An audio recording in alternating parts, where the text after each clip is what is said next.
Hello friends, मी क्षितिजा आणि स्वागत आहे तुम्हा सर्वांच्या माझ्या नवीन व्हिडिओमध्ये. तर आज आम्ही जात होतो ॲनिव्हर्सरीला. माझ्या नंदेची ॲनिव्हर्सरी होती समजा. तर आम्ही तिथे ॲनिव्हर्सरीला जात होतो. 25वी ॲनिव्हर्सरी ते मोठी करत होते छान. तर आम्ही मी आणि माझे हजबंड आम्ही दोघंही जात होतो बघा. आणि काल आम्ही गिफ्ट घ्यायला गेलो होतो, ते आम्ही तिच्याचसाठी घ्यायला गेलो होतो बघा. आम्ही गिफ्ट घेऊन जात होतो. आणि मी आज साडी घातली होती बघा. ड्रेस नव्हता घातलेला, आज साडी वेअर केली होती बघा.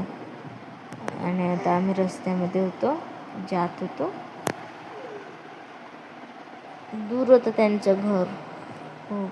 आणि आता आम्ही रस्त्यामध्ये जात होते. पूलवरून आम्ही होतो आणि माझ्या दोन्ही भाषा होत्या. आम्ही असे जात होतो सर्व बघू शकतो. रस्त्याने होतो आम्ही. मग रस्त्याने मला पूल लागला होता. आणि हा पूल एवढा सर्कल होता, खूप असं पूर्ण राऊंड होता. मग आता हा दुसरा दिवस होता आणि नाही, दुसरा दिवस नव्हता, तोच दिवस होता. आणि त्या दिवशी दुपारचा हा पाऊस होता. आणि हा पाऊस हळूहळू सुरू झाला आणि नंतर बघा किती वाढला तो. आणि हा पाऊस कोणाकोणाकडे असा रोज आहे ते सांगा. आमच्या नागपूरला तर रोजचाच पाऊस येत आहे.